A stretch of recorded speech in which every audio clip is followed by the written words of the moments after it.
right, I'm going to start with some instructions and then we'll get into the briefing. Can you speak up louder? Absolutely, I'll do the best I can. Sure. Hello, my name is Jim Macedo. I'm a captain with the Calaveras County Sheriff's Office. Before we start, I want to explain tonight's process. There are going to be some statements from sheriff's personnel and then the family of Leila Fowler. A prepared statement that then will be read after that by another member of the sheriff's office, and then we will take a few questions at the very end.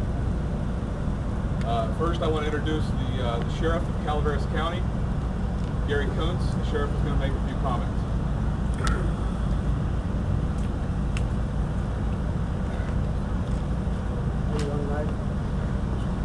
I'd like to say this is a sad time in Calaveras County.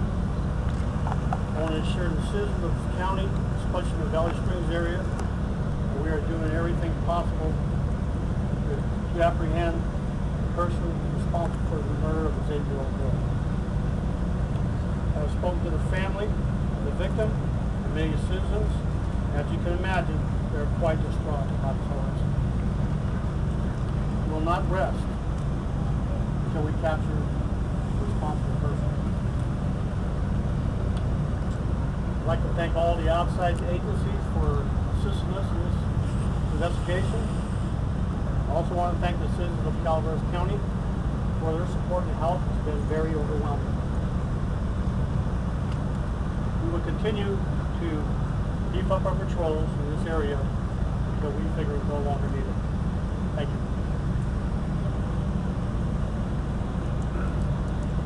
Next, I'm going to introduce Sergeant Chris Hewitt. Sergeant Hewitt is our departmental spokesperson. He was out of state at the date and time of the crime. We're going to be transitioning.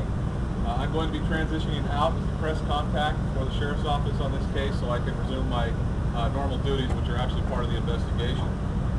Sergeant Hewitt will be the spokesperson moving forward. He'll provide you with some information, and he's going to read a prepared statement. Hello, my name is Sergeant Chris Hewitt, C-H-R-I-S-H-E-W-I-T-T.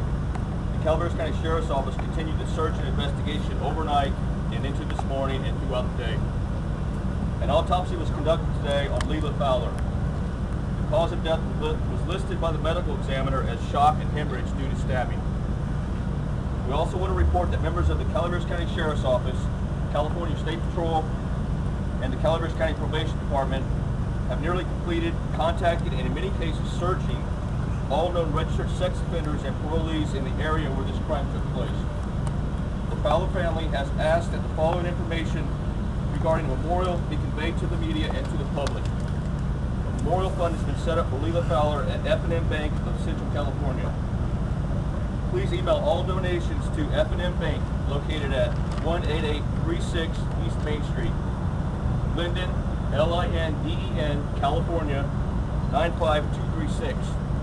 And for questions regarding this account or this memorial donation fund, you can call 209-887-2299.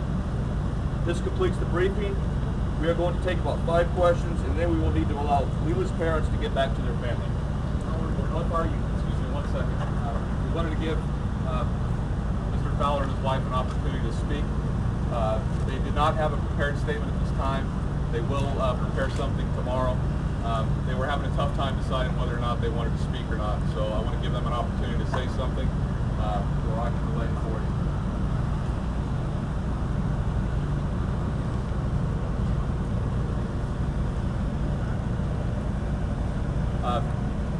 I don't think she wants to speak, but I will kind of paraphrase what she mentioned or spoke to me about on the way over here. She wants to ask that everybody respect the family and their privacy during this time. Specifically posting photos of her daughter. They're a little upset about that. They did authorize the release of some photos, however people are releasing other photos. They would also ask the public that they not make any negative or derogatory statements about the family. They're also having a difficult time dealing with that. So I wanted to make sure that was put out. The information on the fund will be posted on our website, and we would also ask that you post that on your various media outlets, your web pages. With that, we will start to take questions. Sergeant, you and I I are both going to take questions. You mentioned DNA evidence and you just mentioned contacting sex offenders. Was there a sexual assault involved in this case? We are not discussing any of the details of the investigation at this time. Next question. What is tell us anything about the investigation whatsoever? How far is it ranging? How many people involved? We are continuing to conduct interviews. We have submitted some evidence, and we intend to submit some more evidence tomorrow to the Department of Justice Crime Lab. We did receive phone calls today from the Attorney General and the California Department of Justice. They did inform us that they would not only expedite this case, but this case would be the priority case that they were working on in the state of California. Can you talk about who found her and what he saw? What did it say? That he saw the intruder in the house? Yes, the 12-year-old son saw a subject in his home that we used the term intruder, our dispatcher did, and that obviously caused him some concern. He briefly followed this person until the person left the house, and that's when he went to check on his sister. Someone else saw this guy. The 12-year-old son. And then someone Reported else. that. There was a second witness that lived in the neighborhood that saw somebody with a similar description running in a different direction at that time. Jim? Scaled back the neighborhood search. We got one street closed this morning. That's correct. Where did that happen? Yes. Do you have enough to put together a sketch of the suspect? We've discussed that several times. The problem is we have the two descriptions from the date of the event, and we have a third description from somebody who had seen someone in the area a few days prior. There are some consistencies, which are those consistencies that we've released to you, but there is also some inconsistencies on those three different descriptions. We do not want to mislead anybody or send anybody down the wrong direction. That's why we've chosen to not release a sketch or to go into those variances at this time. We wanted to stick with what was consistent between the three descriptions. Have Do you you believe about this all was- of the sexual offenders you checked out? Have they all been ruled out? They have not been ruled out. They have been interviewed. In some cases, they've been photographed. They've been talked to. In some cases, they've been searched. And did you check them because this was a sex crime? Or just No, we did not. We checked them because we wanted to know what their whereabouts were and to see if there was anything that was on their person or in their home that would have tied back to this case. We also spoke to them hoping that somebody in this community, including those folks, could provide us with some information that may have led to further It's part of information. just an investigation, not because evidence told you to go there. Correct. Do you believe this was random? We don't know. That's still part of the investigation. I can tell you that the investigation has taken a couple of different avenues, and we do not want to treat one portion of that investigation lighter than the other. So we are continuing to investigate all leads as though they are accurate and very important. We have not necessarily prioritized that. Do you know if this guy, there was talk about a guy that may have been covered in blood that was picked up, some guy spoke to a number of us.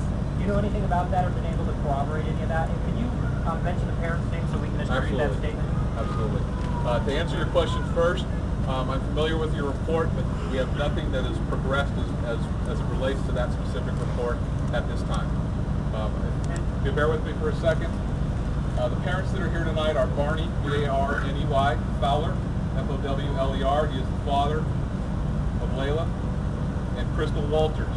Crystal is the mother of Leila Fowler. Biological? She told me she is her mother, and that's how I think she wants to be known.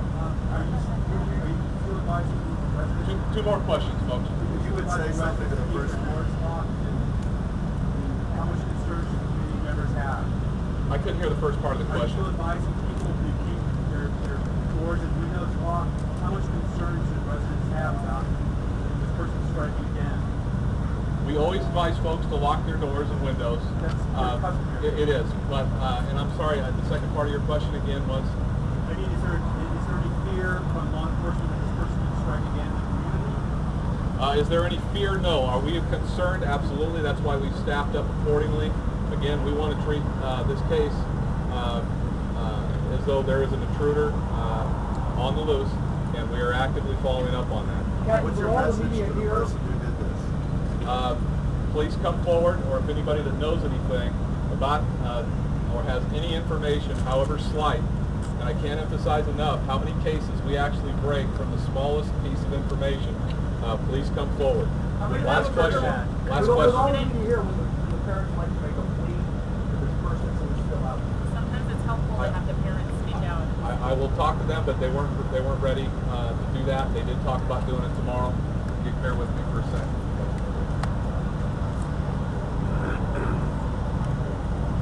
Out of respect for the family, they'd like to wait till tomorrow.